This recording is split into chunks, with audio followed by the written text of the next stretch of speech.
Get ready to scream! It's time for...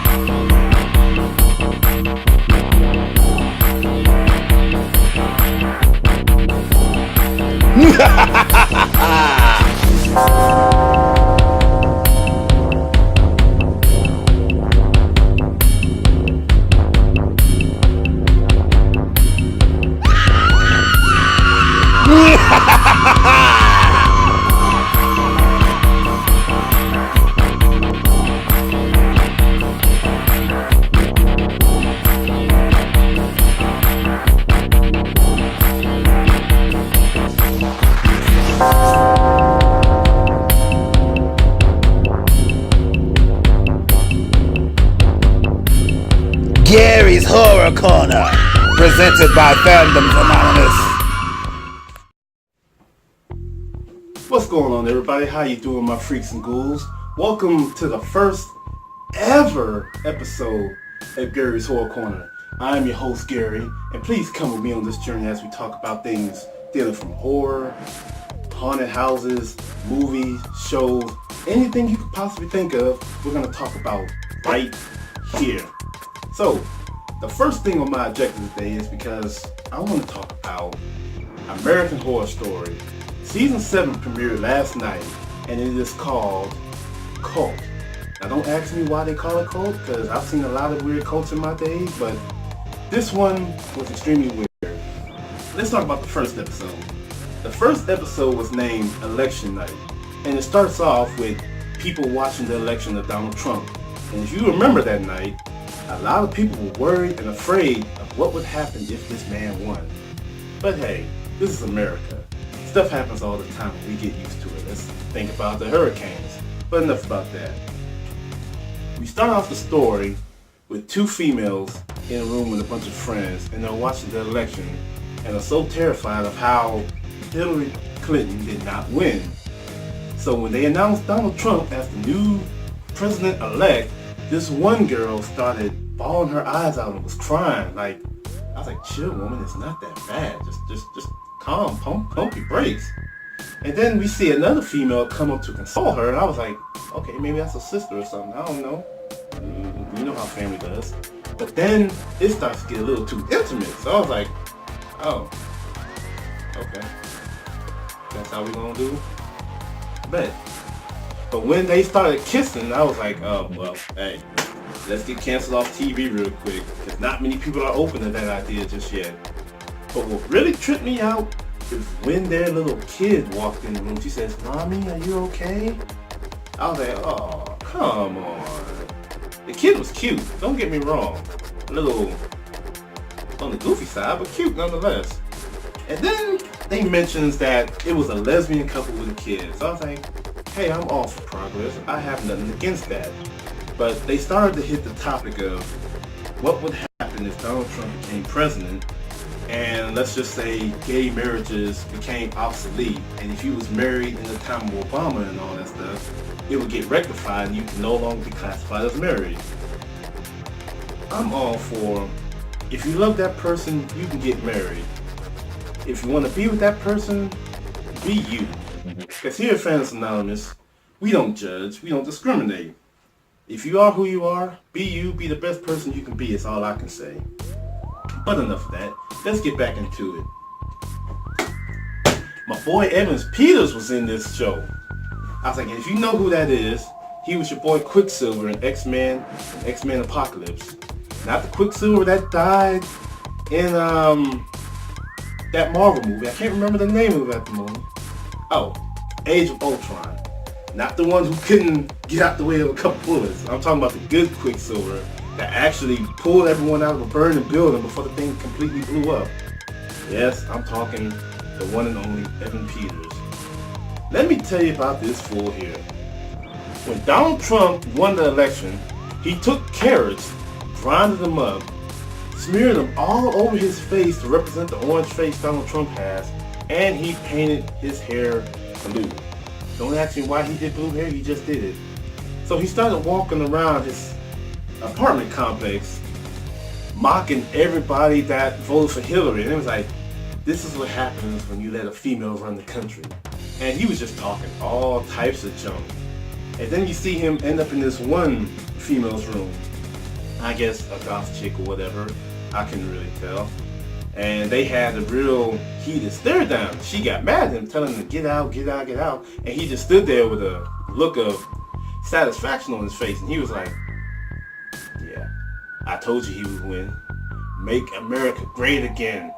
I was like, okay, wonderful. But let's get back to the lesbian couple, because the entire episode focused on the older woman from the couple. She has a fear of clowns. I don't know if you have fear of clowns. I don't. I'm pretty cool with them. Just don't bring them around me like that. And we see her go into a grocery store, and she talks to the cash attendant up front. And then after that, no one else is in there.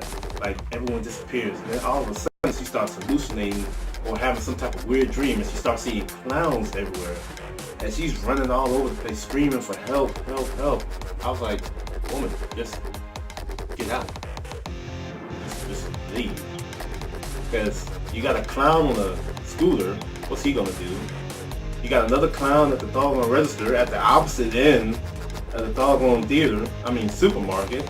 And then you got two chicks in the back from that one scene in The Shining, just standing there holding hands and just looking at you. So I was like, why not just leave? Now don't get me wrong, I know a lot of people have fears and acrophobias, and I understand the fear of clowns is pretty strong. But it just takes certain things to get over the fear. Now, I have a couple fears myself. I don't like snakes. Don't bring them around me. If I see one, it's basically as good as dead, unless it's a big one that I don't want to tumble with, because actually I'll save that story for another day. I'll just skip that off. But we go back to this lady, and she is completely terrified. She starts breathing harshly and just excruciating yells and stuff. So I was like, so is this real or is this fake? Because she's been doing this for about a good 15 minutes and nothing has happened yet. So we see the clown on the scooter come by with a knife. I was like, you gonna dodge? You gonna get out the way? She falls. And she picks up a bottle and tries to throw it at the clown, and the clown just does like a Michael Vick move and just shoves out the way, and just feel like you missed. And then you see him run into a doggone wall. I was like, oh, okay, well, that works. And then you see her run into her car after 10 minutes of just trying to figure out what she's gonna do. She gets in the car and she starts calling her wife. And her wife is asking her, what's wrong, what's wrong, what's wrong? And as you see the camera pan around, there's another clown sitting in the back seat of her car. And she gets so terrified, she runs into the light pole right in front of her. And apparently knocks her out. So then we come to a scene later in the show where she's at the house and her wife is trying to get her to come join her at the restaurant she works at. Just a little night on her so she can try and get her minds off of everything. So we see them at the restaurant, and the wife is all suit and booted, dressed up in a nice waiter's outfit, and she's bringing her nice wine and a lot of good food so they can just enjoy the night, and no one else is in the restaurant now. So at first it starts to go good, but then after I say 2 minutes, things start to get a little weird because she starts hearing things. Then across the way, she sees another clown in the corner just staring at her. I'm not exactly sure what he was doing, but he was making some type of jerking motion, and his face just had like some wicked smile on him. And she just starts panicking and panicking. She starts calling her wife, and she doesn't hear her. And then it just gets even worse when more clowns start to show up, and she starts screaming and screaming and screaming. And then the wife shows up, and she's like, what's wrong? She gets up and starts ramping around the restaurant trying to find the clown that was there. And she's like, there's no one else here. We're the only two people here. And I was like, oh, this is starting to get weird, because she has a real big fear of clowns, but the fact that she's seeing all these clowns everywhere is starting to get weird. So I'm like, is this going to be a run-on for the entire series? Or are you just going to cut it after so many? And then speaking of clowns, there was an earlier scene in the show, where we had this couple outside in the park having a picnic, yes, they start making out and it starts to get a little hot and heavy. And then this clown comes from behind out of nowhere, and he just slowly walks up on it. The female notices him first. And the dude's like, hey, whoa, back up, bro. Probably been. And the clown's just standing there looking at him. And he has a bag with him. He reaches in the bag, and he pulls out a thing of flowers. And apparently the dude was not appeased by what he did, because he didn't want the guy to be there. He's trying to do something with his girl, and the clown is blocking him. So he walks up on the clown, trying to be all bad and stuff, and apparently the clown had a surprise for him. After a quick tussle, the dude falls on the ground, and the dude picks up, I guess, a pair of shears, or it was something sharp. I can't exactly describe what it was, and he just starts stabbing the dude right in the chest. And I was like, death by clown. Let's mark that one down in the death note, because that's going to be a dumb one to go by.